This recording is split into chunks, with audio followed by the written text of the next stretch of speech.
पर सीधी तस्वीरें हम दिखा रहे हैं। अहमदाबाद के रानीप इलाके में प्रधानमंत्री पहुंच गए, अपना वोट यहां पर डालेंगे और गाड़ियों का जो काफिला आया था अखिलेश, लगता है वो कुछ दूरी पर रुका है और उसके बाद वो पैदल अपने मतदान केंद्र तक जा रहे हैं जहां पर लोगों की भारी भीड़ नजर आ रही है। सड़क के दोनों ओर आप देख सकते हैं बड़ी संख्या में लोग यहाँ पर मौजूद हैं। जैसे कि सुबह बात हो भी रही थी, हमारे सहयोगी अंकित बात कर रहे थे, तो कुछ लोग ये कह रहे थे कि वो अपना वोट डालने तो आए हैं, साथ ही साथ वो पीएम मोदी को भी देखना चाहते हैं। तो वो इसीलिए भीड़ भी आप देख रहे हैं कि दोनों तरफ सड़क के भारी संख्या में लोग जुटे हैं और पीएम मोदी दोनों तरफ जो लोग आए हैं उनका अभिवादन करते हुए चल रहे हैं। क्योंकि मतदान केंद्र है, चुनाव आचार की अपने नियम, चुनाव आयोग के अपने नियम होते हैं, आचार संहिता लगी हुई है, तो इसलिए कई गाड़ियां जो हैं उनका आप लेकर के वहां नहीं जा सकते हैं, ये सब भी पाबंदियां रहती है। लेकिन इसके साथ साथ एक मौका भी शायद ये है कि लोगों को अभिवादन कर सकें जो लोग उनको देखने के लिए आए हैं।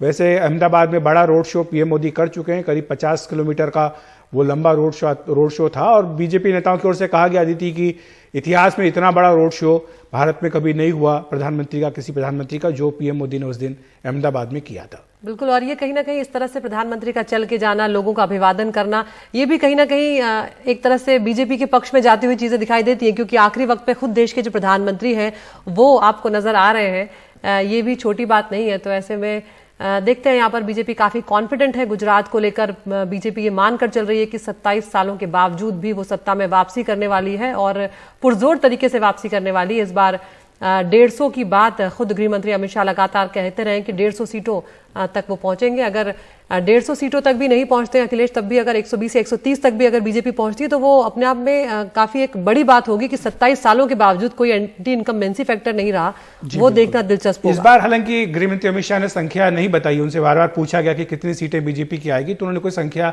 नहीं बताई, लेकिन उन्होंने कहा कि बीजेपी सारे अपने पुराने रिकॉर्ड तोड़ देगी। तो पार्टी ने जो लक्ष्य लिया है वो 130 से ऊपर का लक्ष्य है, क्योंकि इससे पहले जो सबसे अधिक संख्या थी बीजेपी की वो 127 थी 2002 में। तो उसके बाद से बीजेपी चाहती है कि वो आंकड़ा पार किया जाए और इसलिए पूरी ताकत इस बार लगाई गई है। आप देख सकते हैं तस्वीरों में कि यहाँ पर पीएम मोदी का जो है स्वागत किया जा रहा है। वहाँ पर जो उनके अपने पुराने जानकार लोग हैं वो उनसे मिलने के लिए यहाँ पर खड़े हुए थे और इस बीच रुक के उन्होंने लोगों का अभिवादन भी स्वीकार किया और अब सीधे वो पोलिंग बूथ की ओर बढ़ रहे हैं। उनका जो काफिला है वो पोलिंग बूथ से कुछ दूर रोक दिया गया और वहां से वो पैदल ही पोलिंग बूथ की ओर जा रहे हैं। इस स्कूल में जहां पर कि वो हमेशा से वोट डालते आए हैं, रानीप का ये इलाका है, निशान स्कूल इसका नाम है, जहां पर कि पीएम मोदी अपने मताधिकार का प्रयोग करने के लिए पहुंचे हैं। बागियों की अगर बात की जाए अखिलेश, जो बीजेपी के इस बार बागी रहे, जिनके टिकट कटे, उनके चलते जो उनकी नाराजगी थी, कुछ निर्दलीय खड़े होने जा रहे थे, कुछ लोगों को पर पार्टी ने कार्रवाई भी की, निलंबित भी कर दिया गया, कितना नुकसान वो यहाँ पर पहुंचाते हुए नजर आ सकते हैं इन चुनाव में? देखिए, वैसे तो चूंकि गुजरात में एक जो मार्जिन रहता है कई सीटों पे बहुत ज्यादा होता है, लेकिन फिर भी जैसे कुछ सीटें पिछली बार थी जहां पर कि 5% से कम का मार्जिन था, कुछ 20 के करीब ऐसी सीटें थी 30 के करीब जहां पर कि 10% से कम का मार्जिन रहा। तो जहां पर कम मार्जिन वाली सीटें होती हैं वहां पर बागियों की जो संख्या होती है वो नुकसान पहुंचा सकती है, वो बीजेपी को भी पहुंचा सकती है, वो कांग्रेस को भी पहुंचा सकती है। तो ये दोनों ही पार्टियों के लिए चुनौती रहती है। आम आदमी पार्टी के लिए भी चुनौती है, क्योंकि यहां पर आप जानती हैं कि 2 आम आदमी पार्टी के ऐसे उम्मीदवार हैं जो चुनाव के बीच ही अपनी उम्मीदवारी छोड़ करके बीजेपी में शामिल हो गए थे। तो इसलिए ये तो बनते बिगड़ते समीकरण है, लेकिन बीजेपी हर बार वहां पर विधानसभा चुनाव में, लोकसभा चुनाव में ये करती आई है कि बड़ी संख्या में जो मौजूदा विधायक सांसद होते हैं उनके टिकट काटे जाते हैं और इसीलिए कई बार जो है वो लोग नाराज होते हैं। इस बार संख्या भी बड़ी है, करीब 19 लोग जो है उनको निलंबित किया गया, तो इससे आप अंदाजा लगा सकती हैं। और कुछ इनमें ऐसे ताकतवर लोग भी हैं जैसे कि मधु श्रीवास्तव हैं, ये 1-2 लोग और भी हैं जो जिनका अपने चुनाव क्षेत्र में खासा प्रभाव रहता है। तो ऐसे में वो बीजेपी को कुछ हद तक नुकसान पहुंचा सकते हैं, इस बात से इनकार नहीं हो सकता।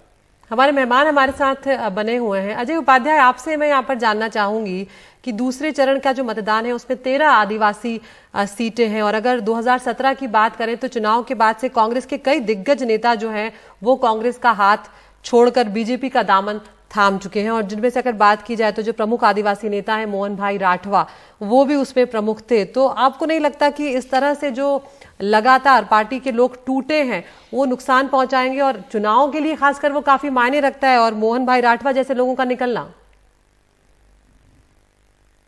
हर नेता का अपना एक जरूर वोट बैंक होता है, उसकी अपनी पहचान होती है, लेकिन जो समग्रता में जब हम देखेंगे तो SC/ST के आवाज को कौन बुलंद कर रहा है, मुद्दे क्या हैं, क्या उन मुद्दों पर सरकार आई है जिन भाजपा के साथ जो लोग नेता जो उधर किसी कारणों से ज्वाइन किया, व्यक्तिगत उनके अपने स्वार्थ हो सकते हैं, लेकिन सच तो यह है कि उनके मुद्दों को कोई एड्रेस करने वाला, यदि भाजपा 27 साल में एड्रेस कर ली होती तो समस्या ही नहीं होती। फिर वहां के आदिवासी समाज, जल जंगल जमीन की जो बात है उस पर काम हुआ होता। हमने जो अधिकार दिया था आदिवासियों के लिए, उस अधिकारों को कैसे रौंदने का काम है सरकार की, और लगातार आदिवासियों के जमीन को कैसे अपने पूंजीपति मित्रों को ट्रांसफर करने का काम किया, ये मुद्दे हैं। और इन मुद्दों पर कांग्रेस पार्टी का एक एक कार्यकर्ता लगातार उन लोगों के बीच जाकर के उनके अधिकारों की लड़ाई लड़ा है। मुझे नहीं लगता कि ऐसी कोई बात आएगी। दूसरी बात, एक आपत्ति जरूर मैं दर्ज कराना चाहता हूं आपके चैनल के माध्यम से, चुनाव आयोग का कोई रिप्रेजेंटेटिव यदि सुन सके तो 100 मीटर की दूरी, कम से कम 200 मीटर की दूरी होनी चाहिए। जिस तरह भाजपा के कार्यकर्ता प्रधानमंत्री जी के अभिवादन के दौरान 50 मीटर के भी आसपास, उससे भी कम दूरी में वहां खड़े हैं, और चुनाव आयोग की पूरी टीम होगी, उसको देखना चाहिए। कम से कम ये कहीं ना कहीं आचार संहिता का उल्लंघन है, ऐसे नहीं होना चाहिए। चुनाव की भी एक मर्यादा है, चुनाव आयोग को इस पर ध्यान देना चाहिए। और भाजपा का झंडा लेकर बहुत सारे लोग वहां खड़े हैं पोलिंग बूथ के आसपास में, जो दिख रहा है आपके ये चैनल के माध्यम से।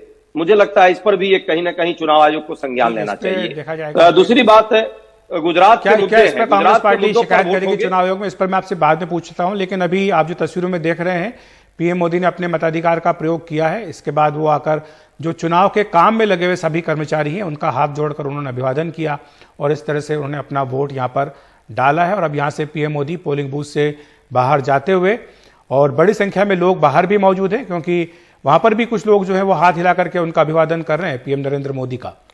तो ये अदिति तस्वीर आप देख सकते हैं, ये जो निशान स्कूल है रानी इलाके में, यहां पर पीएम नरेंद्र मोदी ने अपने मताधिकार का प्रयोग किया है, और अब वो बाहर आ रहे हैं अपना वोट डाल करके। और यहां पर इन तस्वीरों में आप देख सकते हैं कि पीएम मोदी के साथ पीछे भी जो है बड़ी संख्या में सुरक्षा कर्मचारी वो उनके साथ चल रहे हैं। और पीएम मोदी ने अपना जो गाड़ी का जो काफिला था उसको मतदान केंद्र से काफी पहले ही छोड़ दिया था, वहां से वो पैदल ही चलकर मतदान केंद्र की ओर आए हैं, और तब सड़क के दोनों ओर काफी संख्या में लोग खड़े हैं। उन्होंने अभिवादन किया है पीएम मोदी का, और अब पीएम मोदी यहां से जाते हुए